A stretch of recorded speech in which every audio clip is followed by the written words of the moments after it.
আমার আজকের রেসিপি জিভে জল আনা টক ঝাল মিষ্টি তেঁতুলের আচার।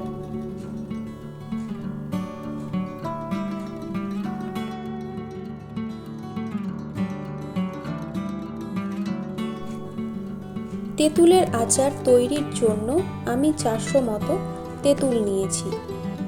এবার অল্প জলে তেঁতুলগুলো ভিজিয়ে রেখে দেব।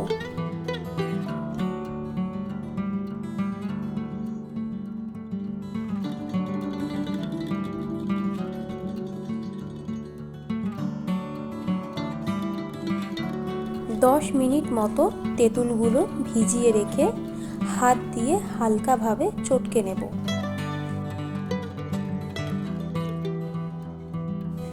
এবার তেঁতুলের আচারের মশলা তৈরি করে নেব।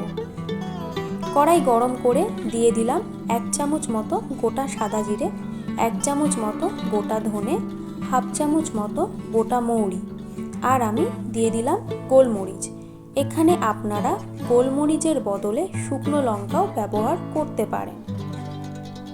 এবার আমি মিডিয়াম ফ্লেমে 2 থেকে 3 মিনিট মতন ভেজে নেব। গোটা মশলাগুলো গরম থাকতে থাকতেই গুঁড়ো করে নিলাম। এবার কড়াই গরম করে দিয়ে দিলাম এর মধ্যে সর্ষের তেল।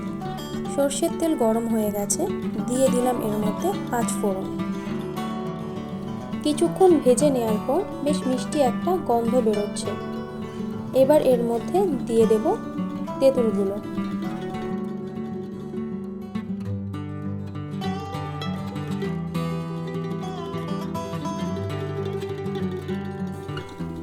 তেঁতুলগুলো দিয়ে 2 মিনিট মতন নাড়াচাড়া করে নেব। গ্যাসের ফ্লেমটা কিন্তু আমি মিডিয়ামেই রেখেছি।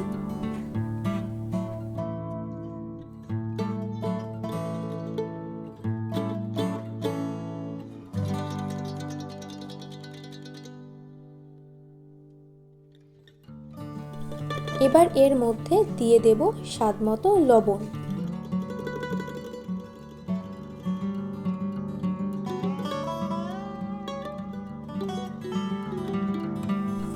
লবণ দিয়ে ভালোভাবে মিশিয়ে নিলাম।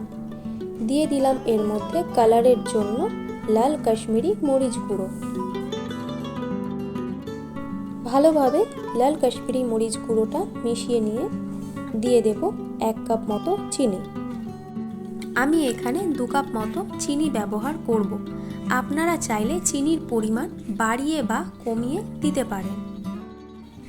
প্রথমে 1 কাপ চিনি দিয়ে ভালোভাবে মিশিয়ে নিয়ে আমি আবারও 1 কাপ চিনি দিয়ে ভালোভাবে মিশিয়ে নেব। আপনারা চাইলে চিনির বদলে আখের গুড় দিয়েও আচারটা তৈরি করতে পারেন। মিডিয়াম ফ্লেমে 5 থেকে 6 মিনিট নাড়াচাড়া করার পর দিয়ে দেব এর মধ্যে ভেজে গুঁড়ো করে রাখা মশলাটা।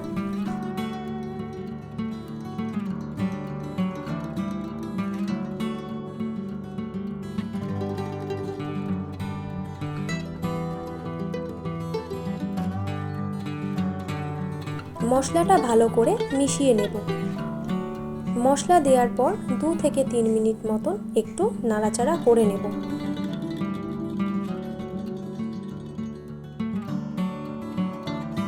ব্যাস তৈরি হয়ে গেল তেঁতুলের আচার। কড়াই থেকে নামিয়ে ঠান্ডা করে কাচের বয়মে রেখে দিলে কিন্তু অনেক দিন ভালো থাকবে। এই রকমভাবে তেঁতুলের আচার একবার বাড়িতে বানিয়ে দেখুন। এর স্বাদ কিন্তু পুরো দোকানের মতন হয়। রেসিপিটা ভালো লাগলে লাইক, কমেন্ট এবং সাবস্ক্রাইব করার অনুরোধ রইল।